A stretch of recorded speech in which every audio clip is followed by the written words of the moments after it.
All right, ladies and gentlemen, trying out this new vertical live. Kind of excited about it. And I just wanted to hop on and answer questions that anybody has in regards to anything real estate related, right? I'm a Denver real estate agent, have been for 15 years or so.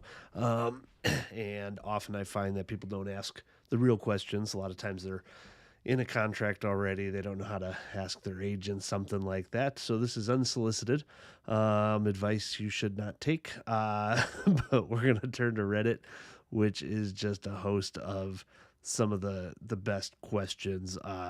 With the ranking features, I love going to it and chiming in because there's a lot of people with real concerns. Everything's done anonymously, so you're not going to get thrown under the bus if you post on Facebook or something like that. Um, or get every agent and their brother reaching out to you because you're like, "Ooh, I'm interested in a house." That's the worst thing you could possibly do, folks. So yeah, if you got a question on stuff, drop a comment. Happy to answer it for you. I should be able to see stuff live. If I miss it, just post it again. Um, but yeah, and I'm in the Denver market. We're definitely on the up and coming side. I'm from the Midwest originally, so I know a number of the markets across the country. I got a lot of investor friends, everything across the country. I do a lot of fix and flips myself, so I know the construction side of things. I know what it's like buying a fixer upper. Um, I know what it's like in the luxury world with where I am. And so, yeah, I like to think I can bring a little bit more to the table than most agents out there. So, without further ado, um, let's turn to Reddit. Let's see what the heck is going on. So, let's see.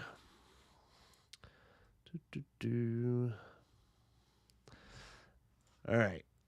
So let's start out with a banger, right? So Reddit is nice because it ranks everything, right? And so you can see the amount of comments, um, and kind of puts the top burning questions to the top of the list. But check this one out. So 3 weeks from closing, and if for some reason you guys can't see something, let me know if I'm not paying attention. Um, 3 weeks from closing, about to lose job. So if they're 3 weeks from closing, that means they're 1 week into the deal, right? So I finally found a house I'm interested in buying, put down earnest money, signed the contract, and today found out I'm likely going to be out of a job this week. I've been wanting to leave for a while now, so I'm really not upset if it happens, but I'm worried about losing the house. Yeah, my dad has a real estate company, and he said he will hire me on if I lost my job until I find something. But I'm worried the deal will fall through now. They literally said, do not make any changes like this. But if I'm not just quitting, they will still let, wait, but if I'm not just quitting, they will still let the deal go through. Will they still let the deal go through? I'm so worried. Well, I'd be more worried about your job than the house. Like, I mean, you don't want to end up homeless, of course. Um, but I mean, if your dad has a real estate company, like he should be able to advise this 100%. So here's the deal. When you're looking to buy a house, you don't make any changes, right? You don't buy a car, you don't make any big purchases, you don't pay off anything like crazy, you don't get big lump sums of cash all of a sudden in your bank account. Everybody's going to ask questions on where this stuff comes from. And you got to prove it, right? You got to have the paper trail for the lender. They want to make sure that you're secure and sound. And if you don't have a job anymore, then you have no ways and means like to pay your mortgage. So on this, like your dad should know this stuff, like I said. And yeah, like you're probably gonna lose the deal. Now, here's the deal. You can even then, like you'd have to have a job instantly lined up. So you move to a new state, right? And you're ready to buy a house. You've been in the same industry for 5 years, right? You're a teacher, you're policeman, you're whatever, an electrician, and you move to a new state and they ask for verification of income, right? And they want to see usually a 2 year work history. So on that 2 year work history, you can change jobs, right? You can change companies. That's fine. So you move to another state, you continue with another job, and they still use the past 2 years of income. Now, if you're an electrician and all of a sudden you decide that you're going to be a writer, that's a problem. Um, you need 2 years history of income at whatever that new job is to prove to the lender that you have a reliable source of income, right? And so in this scenario, if you just lost your job, you either A, get a job immediately, and even then you're going to have to jump through some serious hoops, or B, lie to the lender. But no, they're gonna ask for another statement. So when you're under contract, usually it's about 4 weeks to close on a house, and so they went under contract at the beginning of February. They're gonna want to see another pay stub from whoever you're getting paid for, and they could ask that at any given time, ladies and gentlemen. So yeah, you're likely gonna lose the house, even if your dad hires you at the real estate company. Like, if that hasn't been your job, yeah, you're probably gonna lose the house. Um, Interesting. So yeah, just another case of someone not getting advised properly or worrying about it or whatever. But all right, let's see what else Reddit's got here. Would you rather live in a house under 1,000 square feet or rent? Yeah, I live in a house that's not much bigger than 1,000 square feet, so I take the 1,000 square foot house. Look, when you're renting versus buying, you can make all your arguments about where the money's going and, the appreciation and stuff like that. But in reality, yes, out of let's say it's a $2,000 mortgage payment, yeah, 1,500 of it is going towards interest, but 500 of it is going towards principal. After 5 years, that adds up quite a bit. You might have 30, 40, 50, 80 grand, worth of equity at that time, when really it just would have been spent on renting. Yeah, can do you not have to take care of the property if you're a renter? Absolutely. You could trash the place. There's not much recourse for most landlords. Furnace goes out, yeah, landlord replaces it. But at the same time, like, after a 10-year period, owning a house is just 100,000 plus in equity sitting there when you're ready, to sell at that 10-year mark. So yeah, man, I'd take the 1,000 square feet or under. We live too lavishly in this damn country anyways. So yeah, I'd be totally up for that. Well, considering I'm almost in that same size, so I can't see. So I'm using Ecamm Live, so I can't see if, heck, I even have any viewers on here. So if you're here, chime up, leave a comment. I should be able to see those. Um, and again, if you got any questions, I'm a real estate agent in Denver.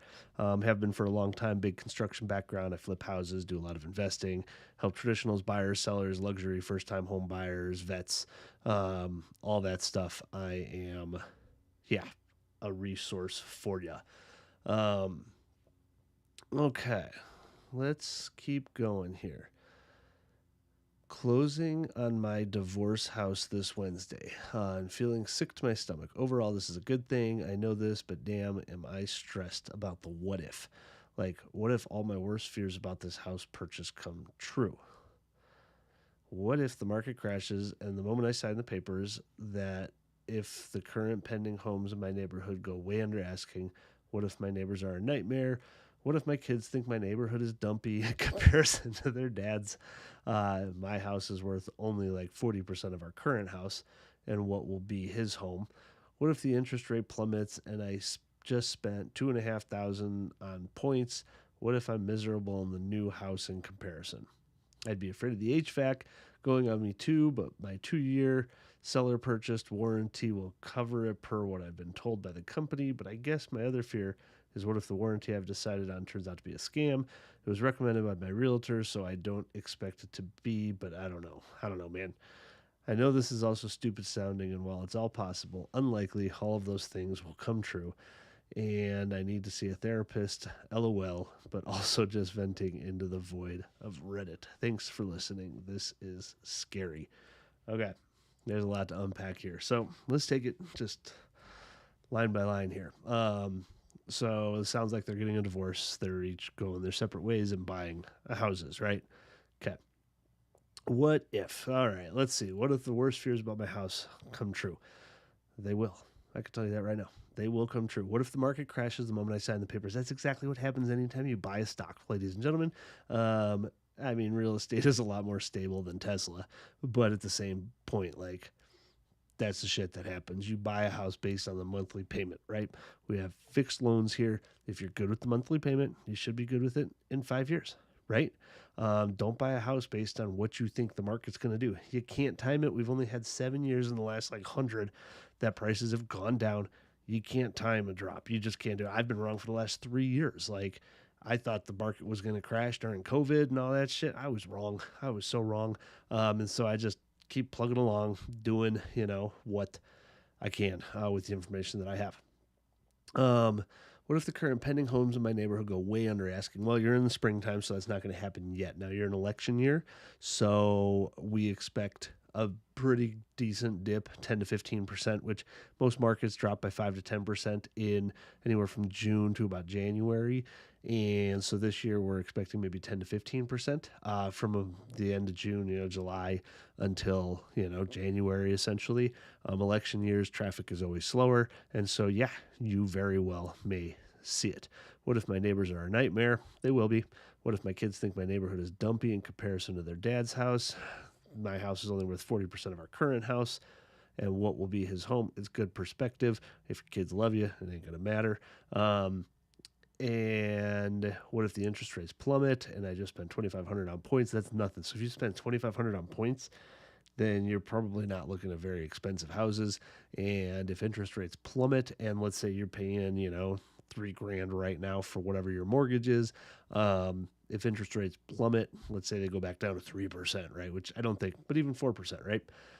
Then you do a refi and you end up with less of a monthly payment. I mean, $3,000 at 6.5%, 7% today would probably be around low 2000s, 2,200 or less at 4%, right?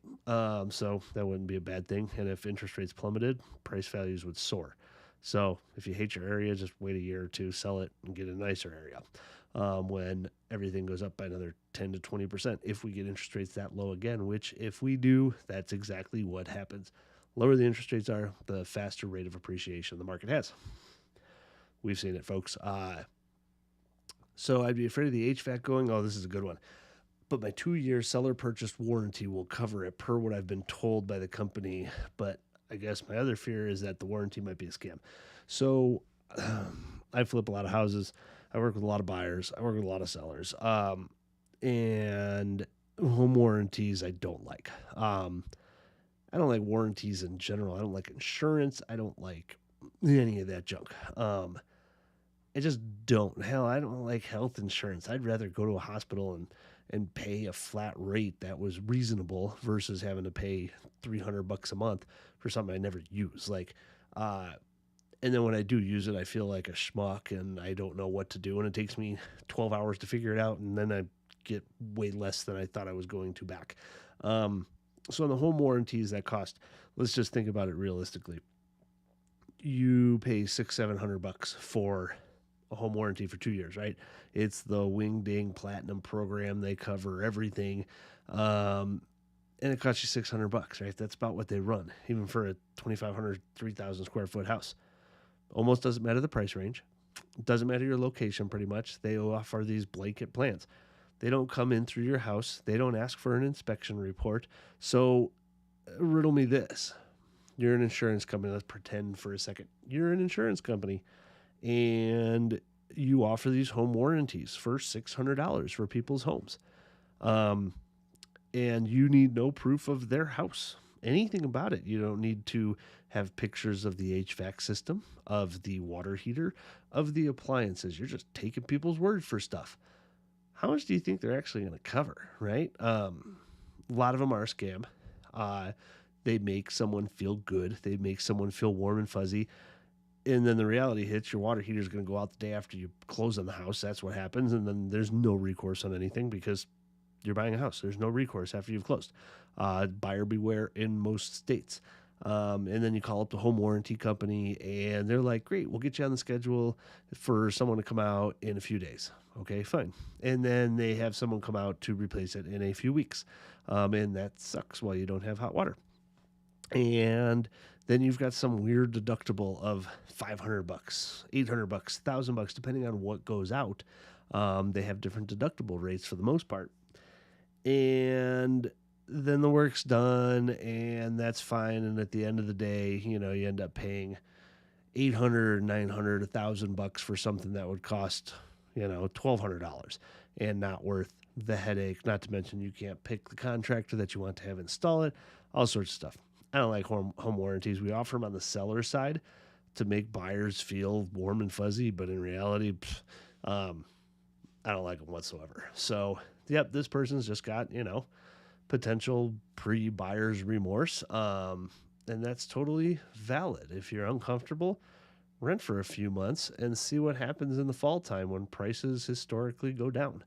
We're on the way up right now. So you're going to pay more from now until June than you will virtually throughout the rest of the year. But inventory is scarce everywhere. So it's really hard to, you know, um, find anything that you want in the first place, depending on your market.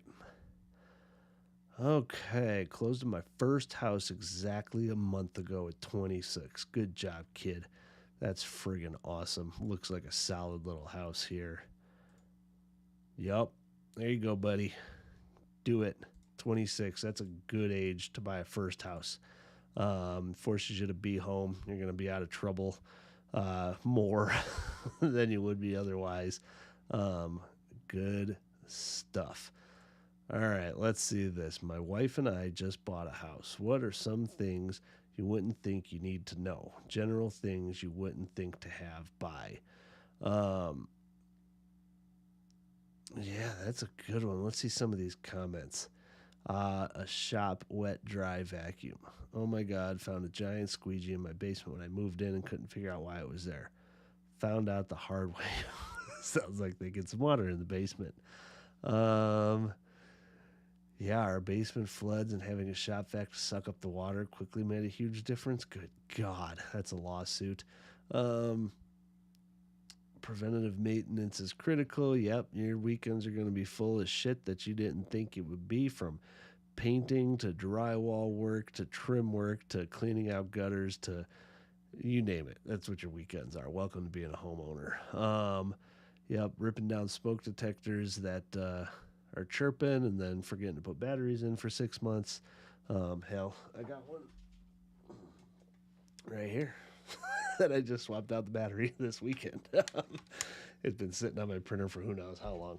Um, Keep a log of when you do maintenance filter changes. Yeah, who the hell does that? Water heater cleanouts. Oh yeah, that's a thing. Duct cleaning, gutters, roof cleaning. We're in Colorado, so we don't have to worry about roof cleaning. Vents, age of water heater, furnace, appliances. Yep. Set up a shared email address for the house we use for anything we both need access to. We use a calendar view to track this. Jesus. Well, I mean, you got to think, if you got a big house, right? I used to have some clients with 6, 7, 8,000 square foot houses. Like, dude, you got 5, 6 bathrooms. You got maintenance people all of the time. Um, and I mean, I've had some retired people that I feel like their only job is to just maintain their house, right? And have a house manager or something like that.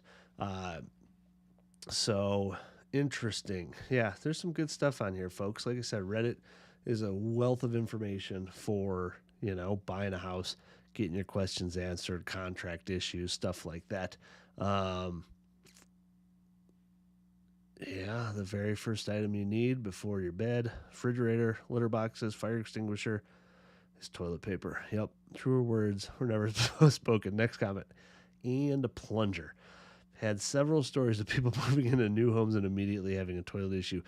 You can you can do as many inspections as you want, and you never know how that toilet's gonna take your business. Um, don't skip out on general maintenance. Yeah, unhook your garden hoses in the fall when the weather goes below 32. The water in them freezes and can burst your pipes. Yep, that's pretty much true. All right. How concerned should I be about fire damage found in an attic? Good Lord. I'd be concerned. That's extensive. How do you not know? Like, all this other stuff might be new here. Excuse me, but holy cow. You gotta be kidding me.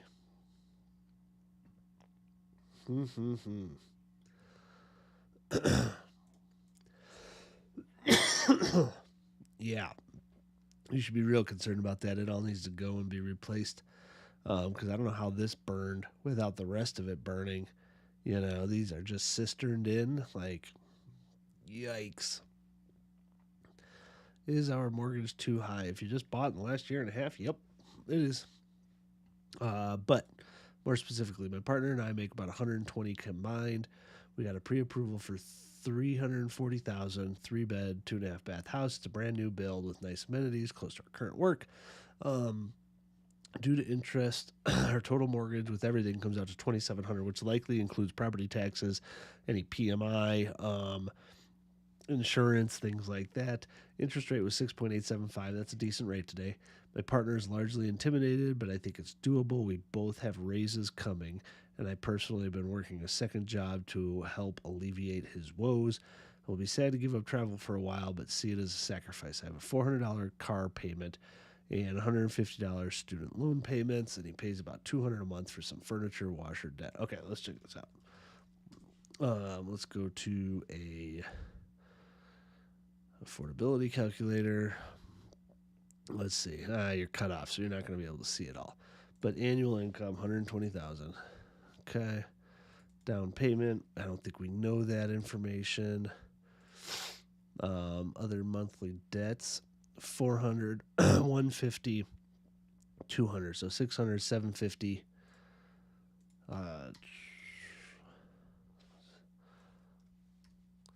30-year fixed at 6.875. Property tax rate, we don't know. Home insurance, 200, 2,000 a year would be lowish, depending on what state you're at. Don't know any condo HOA fees. Monthly payment breakdown, just with this limited information, looks to be about $2,850 a month, and you can afford a home up to $373 essentially. What's the numbers again? They make 120. Approval for 340. Yeah, you're good. You're good. They pay $1,900 a month in rent, so yeah, jumping up to $2,700. That's gonna be a little bit more, but yeah, I mean that's the price right now. Buying a house, it's cheaper to rent for the most part than it is to buy a house. So that's the reality. Okay.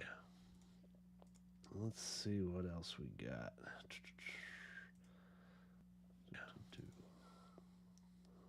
Okay. Let's go. And if you got any questions again, pipe in. Feel free. New on the live streaming part for the vertical stuff because I know it's fairly new still, so no audience yet except for one of you, whoever's out there watching. You can see me, but I can't see you. But feel free. Drop a comment if you got any questions.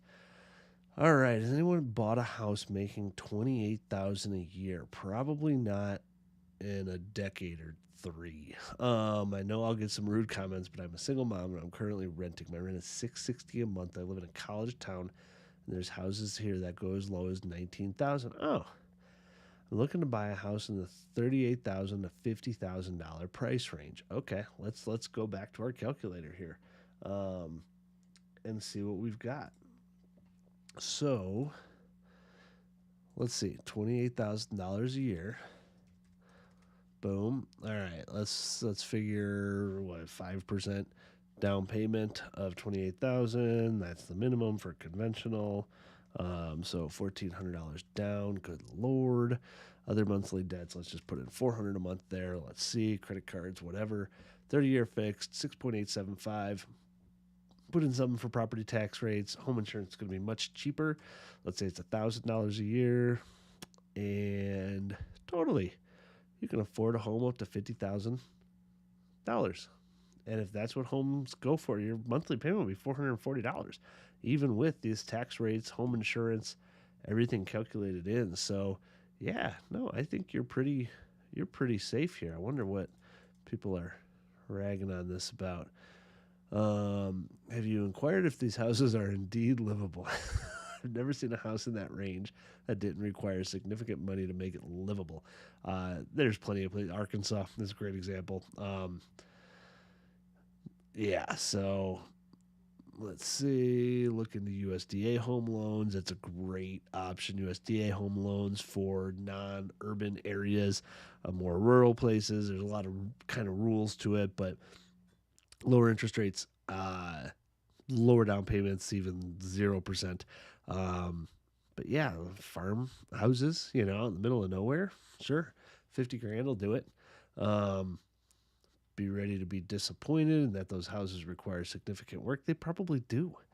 I mean, you can't build a house for 50 grand. Our cost to build right now is about 350 bucks a square foot. So if you wanted to build a 2,000 square foot house, it's costing 700. And that's the bare bones. Like, that's not a GC making profit. That's our cost. Yeah. So what else? Keep in mind that in many cases, the initial monthly cash flow required for buying can be more than the cost to rent. Yeah, that's possible, but talk to a lender, talk to a mortgage broker, I should say, find out what you're capable of, and yeah, roll the dice. Sellers barely respond. We have offered an assumable $375,000 on a $400,000 listing that's barely getting showings and no other offers. It's been on the market approximately 30 days and they barely respond to us other than saying last week, not yet. Keep in mind, they never say no, they just don't respond. We have tried every tactic in the book, including going as far as bringing them flowers to their door with a note adding reassurance to the situation that's stopping them from agreeing. They initially said they would do $375 assumable and then backtracked after they got a few visits and their listing agent warned them it could take 90 days. Since then, it's been radio silence even after giving them what they originally almost agreed to. They mentioned wanting a quick close, so we told them we would do everything in our power to speed it up. They're only delaying by not pulling the trigger, and they're in pre-foreclosure. Any tips, tricks, advice would mean the world. So, first of all, assumable loans, they're extremely difficult to get. Like, I've seen the paperwork. I've tried a few of them over 15 years and hundreds of deals, and I've never had one go through. Why? So, let's picture you're the bank for a second, okay? You're the bank. You have a loan on a house that's worth $400,000 and maybe the mortgage is $200,000. And you're getting your $1,200 a month mortgage payment, okay? And then in there it says this loan is assumable, which most loans do have that verbiage in it. And then someone else comes in and wants to take over that loan. Well, they're a bank. These are not people that have morals and ethics and values. These are the people who caused the last market crash, and we bailed out to the tune of billions of dollars. And now someone else comes along and is like, hey, I want to take over the remaining 20 years of that 30-year original loan at 2.75%. And the bank, all they have to do is say something that makes it so that way the assumable part doesn't become valid. Everybody talks about assumable loans. It's popular and creative financing and all this junk. I've yet to meet someone who's successfully closed on one. Okay. And I talk to a lot of investors. I talk to a lot of people who do subject to deals and shit like that. And dude, I've never found someone to actually take over an assumable loan. And so, yeah, they might be being advised properly that, like, hey, this likely won't happen. The bank doesn't want a 2.75% interest loan out there anymore. They want to get rid of all of them. Every single one of them they want gone. So that way they can get 6.5%, 7.5%, 8% loans. That's where they make money, right? If you buy a $350,000 house 2 years ago, after interest and all that stuff on a 30-year loan, you're probably paying $600,000 to $700,000 for that house. Almost double, right? Almost double. And that's with 3 to 4% interest rates. When it's at 7, you're paying $1 million for that house over time. So what would you want if you were the bank? Like, that's just the reality of it, folks. Just use your brains. Know that if it's too good to be true, it probably is. And assumable loans, they kind of are. No bank wants them to work. Uh, all right. So on, you know, as far as um, getting in touch with people, like, if you don't have an agent, that's part of the issue that you're having, right? I'm an agent myself. I get it. I used to not be an agent. I flipped houses without being an agent. And dude, I'd make 10, 20, 30 phone calls and I'd get like 10% of agents to respond. I was extremely surprised when I got in this business, the lack of someone picking up their phone. Like, I didn't understand because I wasn't in it. It's a little bit of an old boys club. Um, and part of the reason why they don't want to respond is, all right, let's play this scenario. $400,000 house that's on the market. Uh, I will make whatever, $12,000, $11,000. And after expenses and all that stuff, I'd make 8 grand. Let's just say that I'll make 8 grand on selling this property if there's a buyer's agent on the other side. That other buyer's agent will make 8 grand. Okay. The other buyer's agent knows what they're doing. They know the contracts. They say it's going to be a 30-day close on it. Then it's going to be a 30-day close. I can look up the track record of that agent, and then we're going to go through some things, right? Everybody loves each other in the beginning of a deal, right? Everybody's happy with each other and hunky dory, and everybody's excited. And then inspection happens, and now the seller thinks their house is perfect. The buyer thinks the house is shit, and they're ready to walk away from the deal. And the agents have to try to hold this deal together, right? Buyer comes in, wants a new sewer line and a new roof and new siding and new landscaping and all this stuff for 50 grand. And the listing agent goes, whoa, whoa, whoa. Like, let me talk to the sellers. Let me see. And they come back and like, we'll do the sewer line and the roof, or whatever it is. And then you guys come to terms. Well, the hard part when you're a listing agent and there is no buyer representation on the buy side is that it's very difficult to navigate, right? You might be an uneducated buyer and you get an inspection done, and maybe you hand the inspection report to the seller and you're like, hey, Mr. Seller, I expect all this stuff to be done.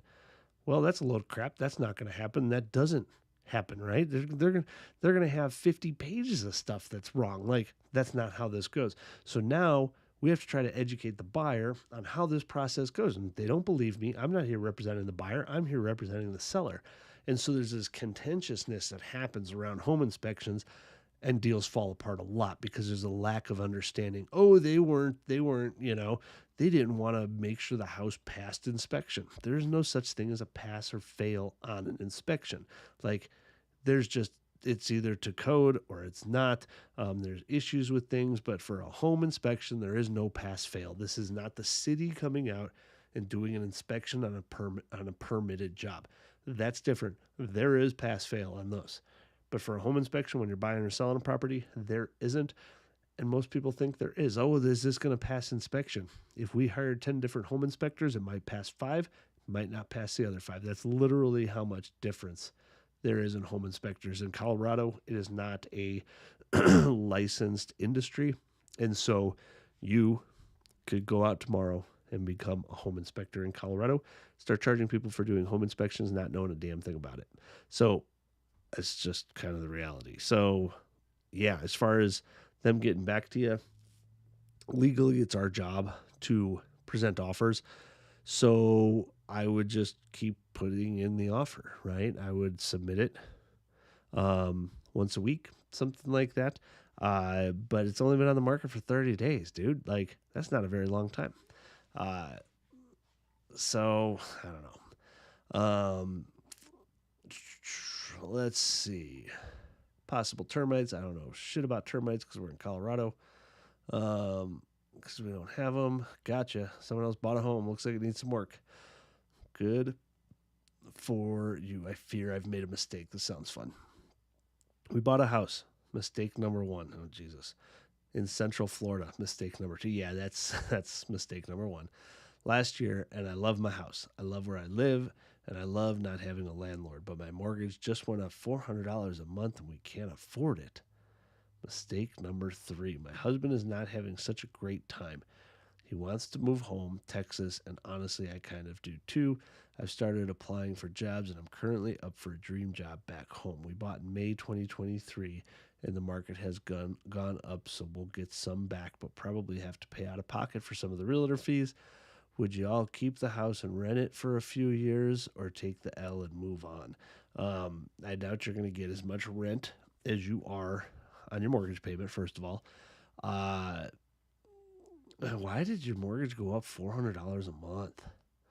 Like, that's a significant amount. So it's either insurance, property taxes. Okay, could, I mean, maybe. It depends on your price point. But that seems steep. I mean, if you got an adjustable rate, the interest rates were the same last year as they are this year. So I don't know where that would come from. Um, so I'm not sure. I'm not sure. Um, I would take the loss and move on. I would move on. I would, if you bought it through a realtor, I would try to negotiate lower commissions on the sell side by a lot as much as possible. When I have someone like that buys with me and there's, let's say, 2.8% on the front end, if they sell through me, I'll knock off 1%, no problem. If it's only been a year, like, yeah, I'd probably sell it for 1 to 1.5%, to be honest with you, because I feel bad, right? And just try to get out a little bit above, make something for my time, but not much. But that's me, and I'm not the norm. I don't think, at least. Existing roof leak discovered after move in. Yep, that sucks. If you would have had a home inspection, they probably would have seen that. But maybe not. They usually just peek their heads up and take some pictures. Ooh, yeah, there's a bucket. You should have found that. Yeah. Rocket Homes reports median sold prices down 2.6% year over year in our town. Redfin reports median sale prices up 5.5%. Rocket Homes, I would trust Redfin way over Rocket Homes. That's my advice there. Redfin is pretty good. Their data center, if you don't know it, is pretty stellar. I use it all the time. How much to estimate for closing costs? On the buy side, 1 to 2%.